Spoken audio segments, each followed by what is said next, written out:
Bismillahirrahmanirrahim.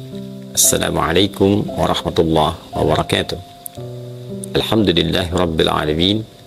Wassalatu wassalamu ala rasulillahi nabiyyina wa sayyidina Muhammadin al-amin wa ala alihi wa sahbihi ajma'in wa ba'd.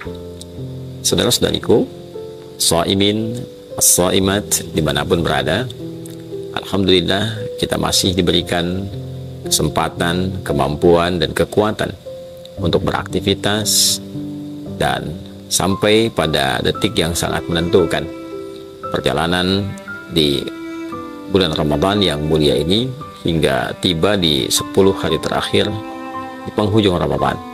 Semoga sampai detik ini seluruh rangkaian aktivitas kita dinilai sebagai ibadah yang diikhlaskan hanya kepada Allah Subhanahu wa taala.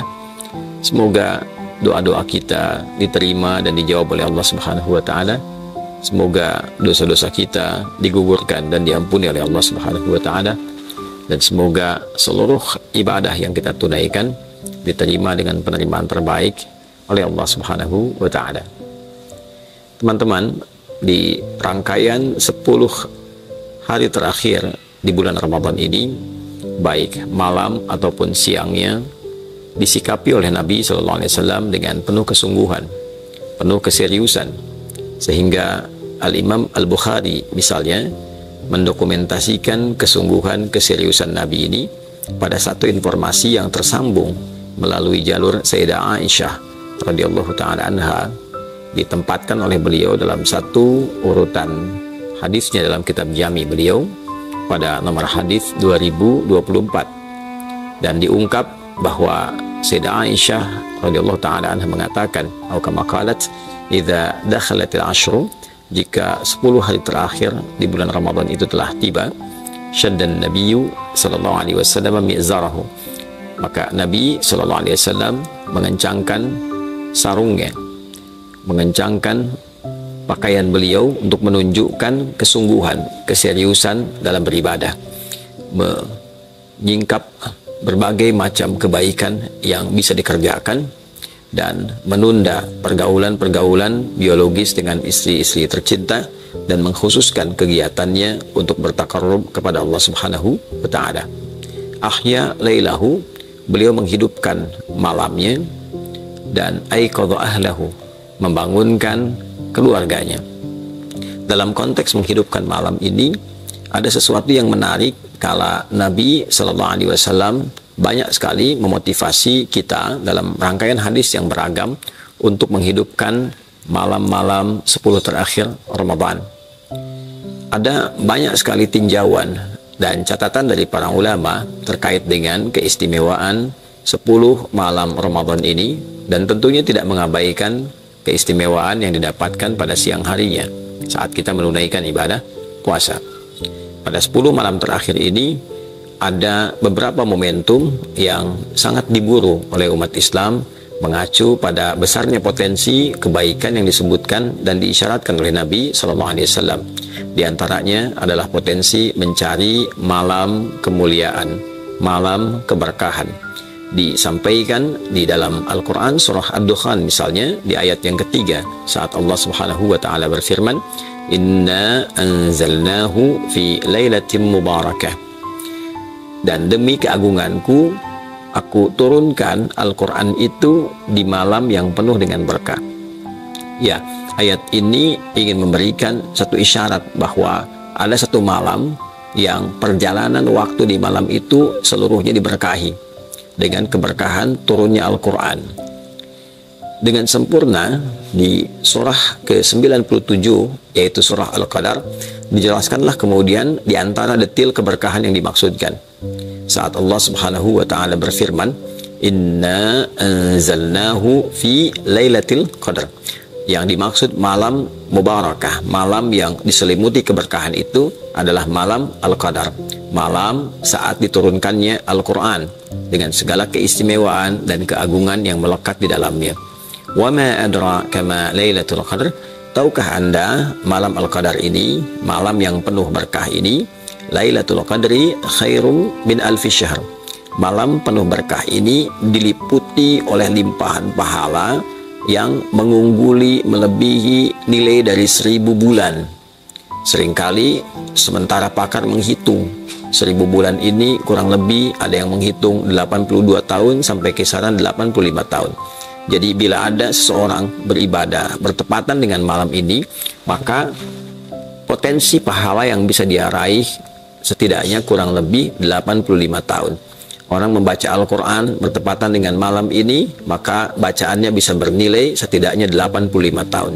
Anda membacakan Alif Lam Mim seakan mendapat pahala. Bacaan itu lebih daripada 85 tahun membaca Alif Lam Mim tanpa henti. Ada orang menunaikan sholat bertepatan dengan malam itu, maka sekalipun sholat yang ia tunaikan 2 rakaat misalnya, seakan ia menunaikan sholat dimaksud lebih daripada 85 tahun. Tanazzalul malaikah, malaikat berbondong-bondong turun. Saking banyaknya yang turun, dijelaskan dalam ayat itu dengan menggunakan formulasi tanazzalu. Tanazzalu fi'il mudhari'nya itu tak pertamanya itu tidak difungsikan. Karena dalam yang standar biasa, kata itu akan diungkap dengan kata tatanazzal. Tanazzala ya tanazzalu, tatanazzalu. Tapi ketika taknya dihilangkan satu, dalam ilmu makna di bahasa Arab menunjukkan sesuatu yang cepat. Sesuatu yang cepat, tanazzalu. Cepat sekali malaikat itu turun. Dan bukan hanya cepat, banyak yang turun. Ya, saking banyak dan cepatnya sehingga padat keadaan bumi itu digambarkan oleh para mufassir, dan saking padatnya suasana alam menjadi lebih tenang. Tanazzalul malaikatu, para malaikat itu turun fiha, di malam itu, ya. Kemudian apa yang mereka kerjakan? Banyak hal, ya. Mereka menyertai berbagai macam perkara, persoalan. Yang zikir, ikut malaikat berzikir. Yang sholat, ikut sholat. Yang membaca Al-Quran, disertai bacaan Al-Qurannya. Yang berdoa, disertakan permohonan jawaban. Yang memohon ampunan disertakan permohonan pengampunan kepada Allah Subhanahu wa Ta'ala. Bahkan malaikat Jibril pun menjadi pemimpin di kalangan malaikat yang turun ini. Tanazzalul malaikatu waruhu fiha. Roh yang dimaksud Ruhul Amin, yaitu malaikat Jibril alaihi salam. Malaikat Jibril turun, malaikat yang lain turun. Sayyidul malaikah, dan para malaikat turun menyemarakkan malam yang penuh dengan berkah ini. Apa yang diilustrasikan dalam Al-Quran untuk memberikan gambaran yang kuat kepada kita untuk memburu malam ini? Ya, diantaranya selain tanazzalul malaikatu waruhu fiha min kulli amr, dari semua urusan, ya, adalah salam. Ada kedamaian, ketentraman, ketenangan. Malam ini dihiasi secara alamiah karena tadi banyak malaikat yang turun, maka suasananya lebih tenang, lebih damai, lebih tentram. Auranya begitu baik. Orang-orang yang mendapatinya mendapatkan frekuensi serupa. Tenang ke dalam hati, tenang ke dalam jiwa. Dan ini berlangsung sampai menjelang fajar. Ya, hiya hatta matla'il fajr. Malam ini berlangsung sampai menjelang fajar. Tibanya waktu sahar. Sekitaran kurang lebih 30 sampai 45 menit sebelum masuknya waktu subuh, sebelum masuknya waktu fajar. Jadi, bila kita ingin gambarkan keistimewaan malam penuh berkah ini, bentuk keberkahannya ada ketenangan, ada kedamaian, ada penyertaan malaikat dari semua perkara dan urusan, ada pelipat gandaan pahala dari setiap amalan, ada dosa yang berpotensi diampuni, ada pahala yang mengalir begitu luas dan terbentang dengan durasi yang cukup panjang. Tentu ini sesuatu yang mewah, yang sangat dibutuhkan oleh siapapun, sehingga dengan itu Nabi memberikan motivasi, membangunkan keluarga, dan minta semua kita untuk mengoptimalkan potensi tenaga, pikiran, bahkan waktu kita untuk mencoba mendapati malam yang dimaksudkan, memburu malam keistimewaan. Bagaimana caranya? Ada banyak ragam yang disampaikan kepada kita, dari ragam mulai parsial, dalam arti menandai waktu-waktu tertentu. Pernah diisyaratkan malam ke-27, pernah diisyaratkan malam ke-23, pernah diisyaratkan malam ke-25, bahkan pernah diisyaratkan malam ke-29, sehingga ada kesimpulan awal yang menyampaikan untuk memburu malam-malam ganjil. Untuk itu seringkali didapatkan di kehidupan masyarakat di beberapa tempat. Kalau ganjil, ramai masjid malam-malamnya. Masjid-masjid besar, masjid biasa, ramai memburu malam ganjil, ingin mendapatkan malam Al-Qadar. Tapi yang penting dicatat adalah kekuasaan atau hak prerogatif untuk bisa menetapkan malam itu tentu kembali kepada Allah Subhanahu wa Ta'ala. Yang penting kita catat waktunya malam. Apakah datangnya ganjil, apakah datangnya genap, itu kembali kepada kebijakan yang diberikan oleh Allah Subhanahu wa Ta'ala. Untuk itu, cara paling tepat dan cara paling efektif yang memberikan potensi lebih kita mendapatinya adalah menghidupkan setiap malamnya. Karena bahasa hadisnya pun yang tadi teriwayatkan telah kita sampaikan, ahya lailahu. Nabi menghidupkan setiap malamnya. Ya, malam di khususnya 10 malam terakhir itu. Jadi kalau kita hadir di setiap malamnya, baik itu genap ataupun ganjil, menunaikan amalan, insya Allah potensi mendapatkan malam Al-Qadar itu lebih besar dibandingkan dengan hanya memburu di satu waktu tertentu saja. Ini cara paling efektif, langkah paling strategis untuk mendapatkan apa yang dimaksudkan. Terlebih bila ada di antara kita yang bahkan sudah menghidupkan malam, alhamdulillah dari sejak malam pertama, malam kedua, sampai malam yang terakhir, dan puncaknya saat kita takbiran tentu, dan itu sudah berakhir.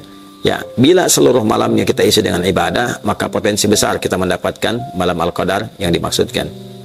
Lebih dari itu, Sayyidah Aisyah radhiyallahu taala anha bertanya pada Rasulullah SAW, meminta petunjuk jika bertepatan dan merasakan frekuensi yang serupa dengan isyarat malam Al-Qadar, apa yang harus dilakukan?